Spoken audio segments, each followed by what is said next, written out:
जय माता दी दोस्तों, स्वागत है आपका हमारे YouTube चैनल पर। आज मैं आपको इस वीडियो में सुनाऊंगी श्री सत्यनारायण भगवान जी की व्रत कथा।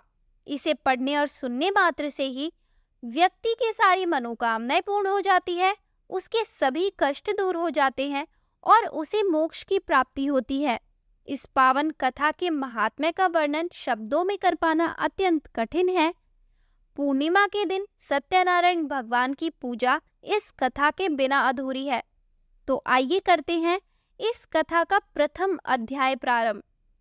एक बार नेमिषारण्य में एकत्र आर्यव्रत के 88,000 महर्षियों ने मुनि श्रेष्ठ श्री सूत जी से पूछा, हे मुनि श्रेष्ठ, कलयुग में मनुष्य वेद विधान और धर्म विरुद्ध आचरण करते हुए पापों के बोझ तले दबता जा रहा है।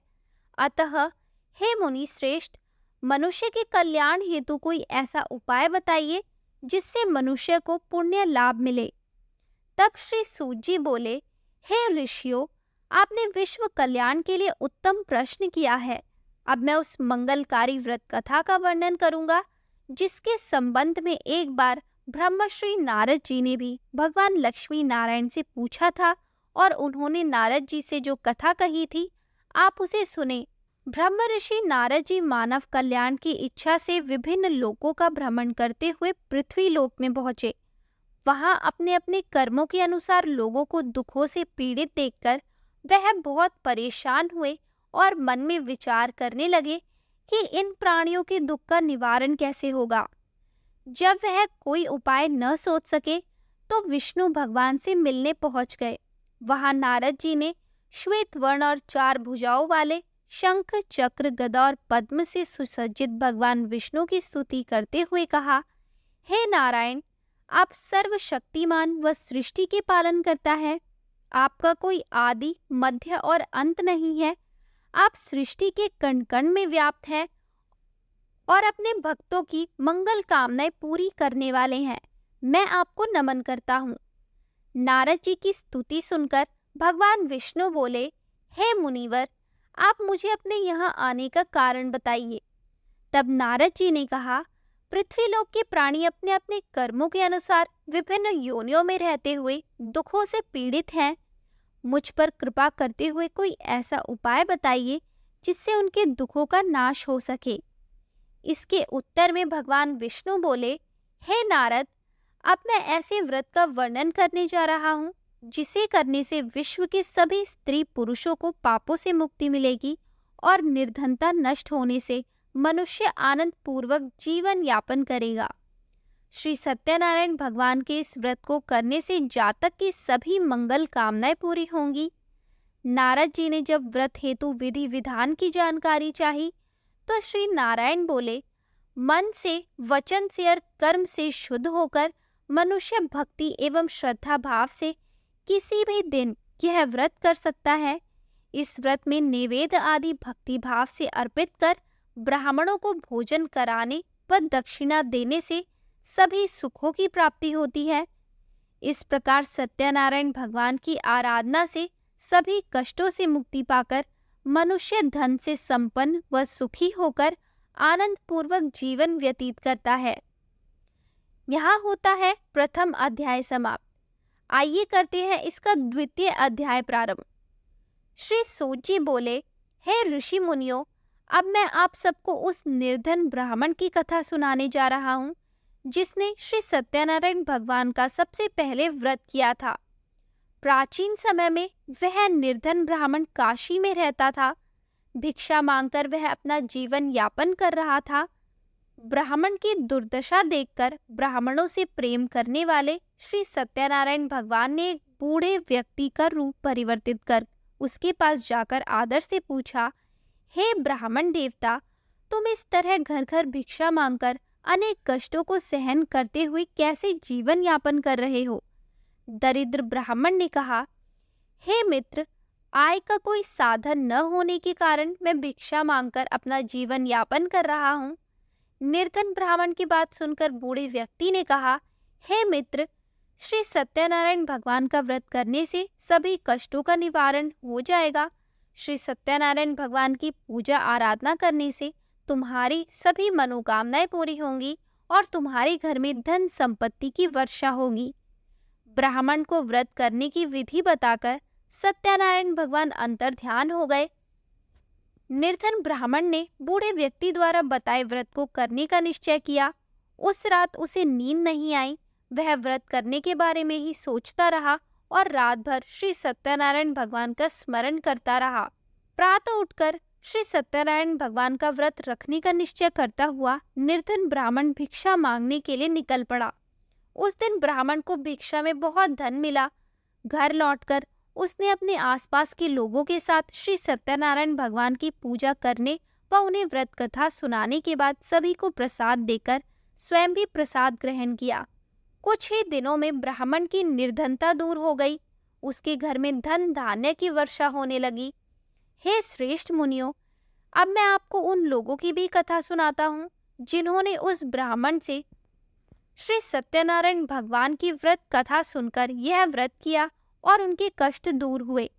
धन संपत्ति से संपन्न उस ब्राह्मण ने हर माह नियमित रूप से व्रत करते हुए जब अगले माह श्री सत्यनारायण भगवान का व्रत किया तो उस व्रत में बहुत से बंधु बांधव और मित्र सम्मिलित हुए। उसी समय एक बूढ़ा लकड़हारा वहां से गुजरा। उसे बड़ी प्यास लग रही थी, अतः जल पीने की इच्छा से बूढ़े लकड़हारे ने लकड़ियों के गट्ठर को जमीन पर रखा और घर के आंगन में पहुंचकर उस ब्राह्मण से पूछा, हे ब्राह्मण देवता, आप किसका पूजन कर रहे हैं? इस व्रत के करने से क्या लाभ होता है? कृपा करके मुझे सब बताइए। बूढ़े लकड़हारे की बात सुनकर उस ब्राह्मण ने कहा, मैं अपने बंधु बांधवों और परिचितों के साथ श्री सत्यनारायण भगवान की पूजा कर रहा हूँ। इस व्रत को करने से श्री सत्यनारायण भगवान की अनुकंपा से निर्धनता नष्ट होती है और संसार के दुखों से मुक्ति मिलती है। ब्राह्मण से इस व्रत का वर्णन सुनकर बूढ़ा लकड़हारा बहुत प्रसन्न हुआ और मन ही मन सत्यनारायण भगवान का व्रत करने का निश्चय किया। चलते हुए लकड़हारे ने मन में सोचा, आज लकड़ियां बेचने से जो धन मिलेगा उस धन से मैं श्री सत्यनारायण भगवान की पूजा करूंगा। ऐसा विचार करने से उस दिन लकड़हारे को लकड़ियों के अधिक रुपए मिले। लकड़हारे ने उन रुपयों से केले, घी, दूध, दही, गेहूं का आटा और शक्कर खरीदा। घर लौटकर लकड़हारे ने देवों की प्रिय नगरी काशी में श्री सत्यनारायण भगवान की पूजा की। उस पूजा में उसके परिवार के व आसपास के लोग भी सम्मिलित हुए।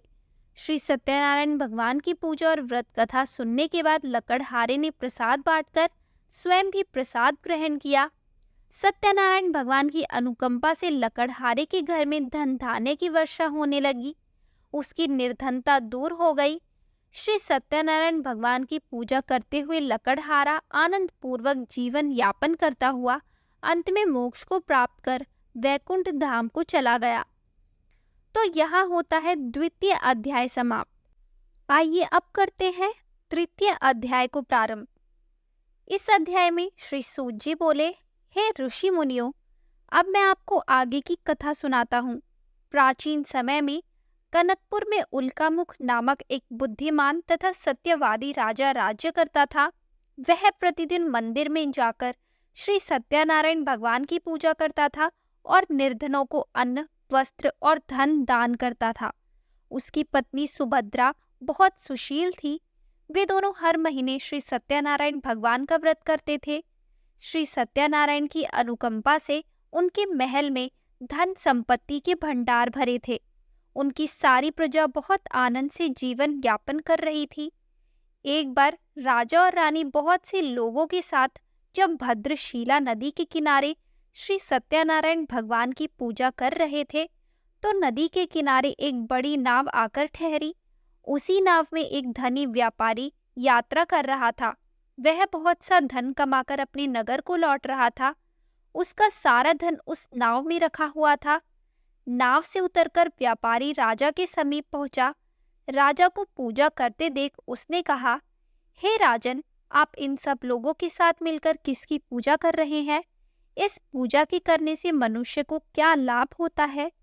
राजा ने व्यापारी से कहा, हम हर पूर्णिमा को सत्यनारायण भगवान का व्रत करते हैं और फिर पूजा अर्चना के बाद भगवान का प्रसाद लोगों में बांटकर स्वयं भी प्रसाद ग्रहण करते हैं। सत्यनारायण भगवान की पूजा से दुखियों के सारे दुख दूर होते हैं। राजा की बात सुनकर व्यापारी ने कहा, हे राजन, मैं भी सत्यनारायण भगवान का व्रत करना चाहता हूँ। कृपया मुझे इस व्रत को करने की विधि बतलाएं। राजा ने व्यापारी को सत्यनारायण व्रत की पूरी विधि बताई। राजा ने व्रत कथा सुनने के बाद व्यापारी को भी प्रसाद दिया। श्री सत्यनारायण भगवान का स्मरण करते हुए व्यापारी ने प्रसाद ग्रहण किया और लौटकर अपनी पत्नी लीलावती से कहा, हमारी कोई संतान नहीं है। यदि सत्यनारायण भगवान की अनुकंपा से हमारी कोई संतान हुई तो मैं श्री सत्यनारायण भगवान का व्रत अवश्य करूंगा। व्यापारी के ऐसा निश्चय करने के कुछ समय बाद लीलावती गर्भवती हुई और उसने एक सुंदर कन्या को जन्म दिया। व्यापारी ने पुत्री जन्म पर बहुत खुशियां मनाई, लेकिन सत्यनारायण भगवान का व्रत नहीं किया। जब उसकी पत्नी लीलावती ने अपने पति से व्रत करने के लिए कहा तो वह बोला, अभी क्या जल्दी है, इसका विवाह होगा तो मैं अवश्य श्री सत्यनारायण भगवान का व्रत करूंगा। अपने पति के वचन सुनकर लीलावती चुप रह गई। व्यापारी की कन्या कलावती शुक्ल पक्ष के चंद्रमा की तरह बढ़ने लगी। एक दिन व्यापार में बहुत सा धन कमाकर घर लौटे व्यापारी ने अपनी बेटी को सहेलियों के साथ उपवन में घूमते देखा तो उसे उसके विवाह की चिंता होने लगी। व्यापारी ने कलावती के लिए सुयोग वर ढूंढने के लिए अपने सेवकों को दूर दूर के नगरों में भेजा। व्यापारी के सेवक कंचनपुर नगर में पहुंचे। उस नगर में उन्होंने एक वणिक पुत्र को देखा। वणिक पुत्र अत्यंत सुंदर और गुणवान था। सेवकों ने वापस लौटकर व्यापारी को उस वणिक पुत्र के बारे में बताया। व्यापारी उस सुंदर लड़के को देखकर बहुत प्रसन्न हुआ और कलावती का विवाह बहुत धूमधाम से उसके साथ कर दिया। दहेज में उसने वणिक पुत्र को बहुत सा धन दिया। कलावती का विवाह भी हो गया, लेकिन व्यापारी ने श्री सत्यनारायण भगवान का व्रत नहीं किया। लीलावती ने अपने पति से कहा, नाथ, आपने कलावती के विवाह पर श्री सत्यनारायण भगवान का व्रत करने का निश्चय किया था, अब तो आपको व्रत कर लेना चाहिए। पत्नी की बात सुनकर व्यापारी ने कहा, अभी तो मैं अपनी दामाद के साथ व्यापार के लिए जा रहा हूँ। व्यापार से लौटने पर श्री सत्यनारायण भगवान का व्रत पूजा अवश्य करूंगा। यह कहकर व्यापारी ने कई नावों में सामान भरा और अपने दामाद तथा सेवकों के साथ व्यापार के लिए निकल पड़ा। उस व्यापारी द्वारा बार बार व्रत का निश्चय करने और फिर व्रत न करने से सत्यनारायण भगवान क्रोधित हो गए और व्यापारी को दंड देने का निश्चय किया। व्यापारी अपने दामाद के साथ रत्नसारपुर में पहुंचकर व्यापार करने लगा। एक दिन कुछ चोर महल में चोरी करके भाग रहे थे। सैनिक उनका पीछा कर रहे थे। भागते हुए चोरों ने सैनिकों से बचने के लिए चोरी का धन अवसर पाकर व्यापारी की नावों में छुपा दिया। चोरों का पीछा करते हुए सैनिक व्यापारी के पास पहुंचे। उन्होंने व्यापारी की नावों की तलाशी ली तो उन्हें राजा का चोरी किया धन मिल गया। तब सैनिक व्यापारी और उसके दामाद को बंदी बनाकर राजा के पास ले गए। राजा ने उन दोनों को बंदी गृह में डाल दिया और उनका सारा धन ले लिया। श्री सत्यनारायण भगवान के प्रकोप से उधर लीलावती पर भी मुसीबतों का पहाड़ टूट पड़ा। उसके घर में चोरी हो गई और चोर सारा धन चुरा कर ले गए। घर में खाने के लिए अन्न भी नहीं बचा। भूख प्यास से व्याकुल होकर व्यापारी की बेटी कलावती एक ब्राह्मण के घर गई। उस ब्राह्मण के घर में श्री सत्यनारायण भगवान की व्रत कथा हो रही थी। उसने भी वहां बैठकर व्रत कथा सुनी और प्रसाद लिया। घर लौटकर कलावती ने अपनी मां लीलावती को सारी बात बताई। कलावती से श्री सत्यनारायण भगवान की व्रत कथा की बात सुनकर लीलावती ने भी व्रत करने का निश्चय किया। अगले दिन लीलावती ने अपने परिवार और आसपास के लोगों के साथ श्री सत्यनारायण भगवान की पूजा की। पूजा के बाद सबको प्रसाद बांटकर स्वयं भी प्रसाद ग्रहण किया।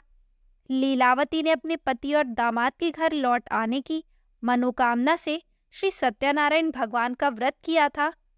लीलावती के विधि पूर्वक व्रत करने और प्रसाद ग्रहण करने से श्री सत्यनारायण भगवान ने प्रसन्न होकर उसकी मनोकामना पूरी की। उन्होंने राजा चंद्रकेतु को स्वप्न में दर्शन देकर कहा, हे राजन, व्यापारी और उसका दामाद बिल्कुल निर्दोष है। सुबह उठते ही दोनों को मुक्त कर दो, उन दोनों का सारा धन भी वापस लौटा दो। यदि तुमने ऐसा नहीं किया तो मैं तुम्हारा सारा वैभव नष्ट कर दूंगा। इतना कहकर श्री सत्यनारायण भगवान अंतर्ध्यान हो गए।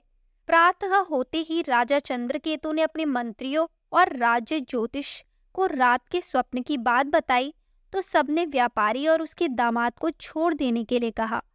राजा चंद्रकेतु ने तुरंत उस व्यापारी और उसके दामाद को छोड़ दिया, उनका सारा धन भी वापस कर दिया। इस प्रकार श्री सत्यनारायण भगवान की अनुकंपा से व्यापारी और उसके दामाद दोनों खुशी खुशी अपने नगर की ओर चल दिए। यहाँ होता है तृतीय अध्याय समाप्त। चतुर्थ अध्याय में श्री सूत जी बोले, उस व्यापारी ने अपने दामाद के साथ शुभ मुहूर्त में नावों द्वारा रत्नसारपुर से प्रस्थान किया। लंबी यात्रा करने के बाद व्यापारी ने एक नगर के किनारे नावों को रोककर भोजन किया और फिर दोनों विश्राम करने लगे। तभी श्री सत्यनारायण भगवान साधु के रूप में व्यापारी के पास पहुंचे और पूछा, हे वणिक, तेरी नावों में क्या लदा हुआ है? व्यापारी ने सोचा दंडी साधु अवश्य ही कुछ मांगने की इच्छा से सामान के बारे में पूछ रहा है। यह सोचकर व्यापारी ने झूठ बोला, हे दंडी, मेरी नावों में तो बेल और पत्र भरे हुए हैं। व्यापारी के झूठे वचन सुनकर सत्यनारायण भगवान ने क्रोधित होते हुए कहा, हे वेश्य, जो तुमने कहा है वही सत्य होगा। इतना कहकर सत्यनारायण भगवान कुछ दूर जाकर अंतर्ध्यान हो गए।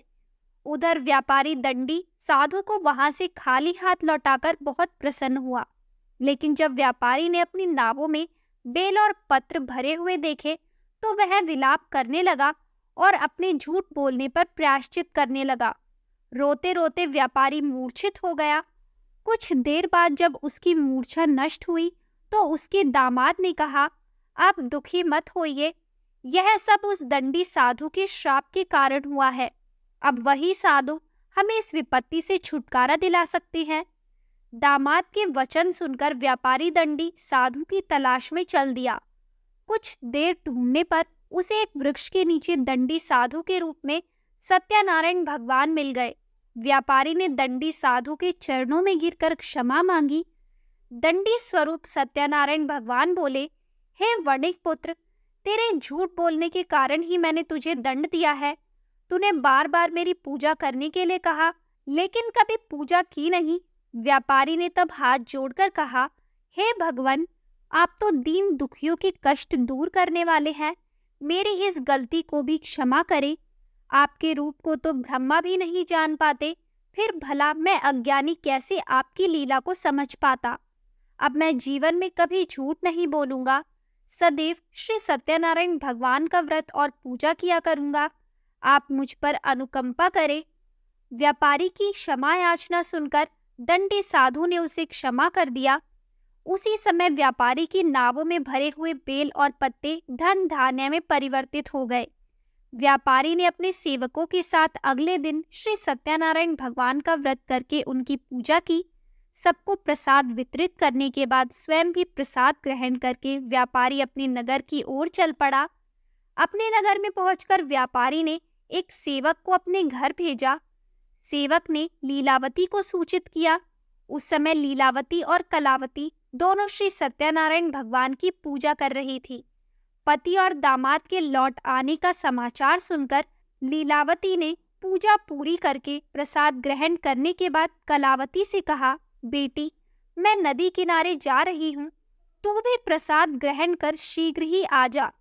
कहकर लीलावती नदी की ओर चल पड़ी, परंतु कलावती पति से मिलने की खुशी में प्रसाद ग्रहण किए बिना ही घर से निकलकर नदी किनारे जा पहुंची। उसके प्रसाद ग्रहण न करने के कारण सत्यनारायण भगवान क्रोधित हो गए। उन्होंने व्यापारी की नावों को नदी में डुबो दिया। अपने पति को वहां न देख कलावती ने रोना शुरू कर दिया।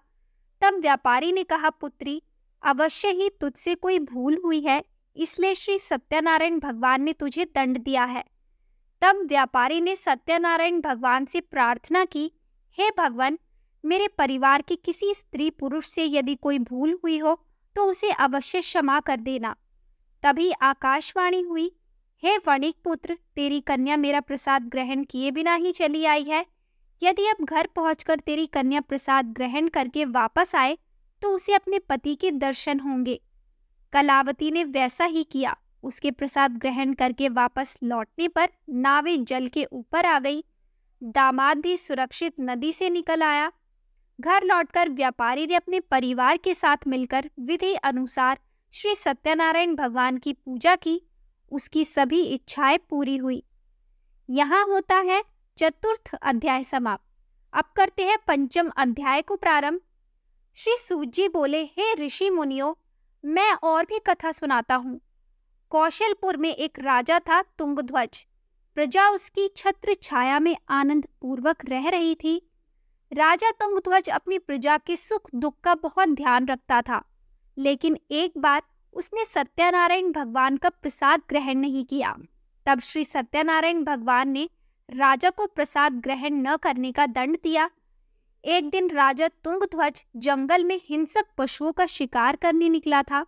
शिकार का पीछा करते हुए वह अपने सैनिकों से अलग हो गया और उसने देर तक हिंसक जानवरों का शिकार किया। अतः कुछ देर विश्राम करने के लिए वह एक वृक्ष के नीचे बैठ गया। समीप ही कुछ चरवाहे श्री सत्यनारायण भगवान की पूजा कर रहे थे। राजा ने उनके पास से गुजरते हुए सत्यनारायण भगवान को नमस्कार नहीं किया। चरवाहों ने राजा को पूजा के बाद प्रसाद दिया तो राजा ने प्रसाद भी ग्रहण नहीं किया और घोड़े पर सवार हो अपने नगर की ओर चल दिया। राजा जब नगर में पहुंचा तो देखा कि उसका सारा धन वैभव नष्ट हो चुका है। श्री सत्यनारायण के प्रकोप से राजा निर्धन हो गया। तब राज ज्योतिष ने राजा से कहा, महाराज, आपसे अवश्य ही कोई भूल हुई है। अगर आप उस भूल का प्रायश्चित कर ले तो सब कुछ पहले जैसा हो जाएगा। राजा को तुरंत अपनी भूल का स्मरण हो आया। अतः मंदिर में जाकर राजा ने श्री सत्यनारायण भगवान से क्षमा मांगी और उनकी पूजा की। पूजा के बाद प्रसाद ग्रहण करने से ही श्री सत्यनारायण भगवान की अनुकंपा से चमत्कार हुआ। राजा का खोया वैभव पुनः लौट आया। श्री सत्यनारायण भगवान की कृपा से जीवन के सभी सुखों का भोग करते हुए अंत में राजा मोक्ष को प्राप्त हुआ। इस प्रकार श्री सत्यनारायण भगवान के व्रत और पूजा को जो भी मनुष्य करता है उसके सभी दुख चिंताएं नष्ट हो जाती है, सभी मनोकामनाओं की प्राप्ति होती है। वह मनुष्य मोक्ष पाकर सीधे वैकुंठ धाम को जाता है। श्री सूत जी ने कुछ पल रुककर कहा, हे श्रेष्ठ मुनियों, श्री सत्यनारायण भगवान के व्रत को पूर्व जन्म में जिन लोगों ने किया उन्हें दूसरे जन्म में भी सभी तरह के सुख प्राप्त होते हैं। वृद्ध शतानंद ब्राह्मण ने पूर्व जन्म में भगवान सत्यनारायण का विधिवत व्रत किया। वे दूसरे जन्म में सुदामा के रूप में भगवान की पूजा करते हुए अंत में मोक्ष को प्राप्त कर बैकुंठ धाम को चले गए। उल्कामुख राजा अगले जन्म में राजा दशरथ के रूप में मोक्ष को प्राप्त करके वैकुंठ को गए। व्यापारी ने मोर ध्वज के रूप में जन्म लिया और अपने पुत्र को आरे से चीरकर भगवान की अनुकंपा से वैकुंठ को प्राप्त किया।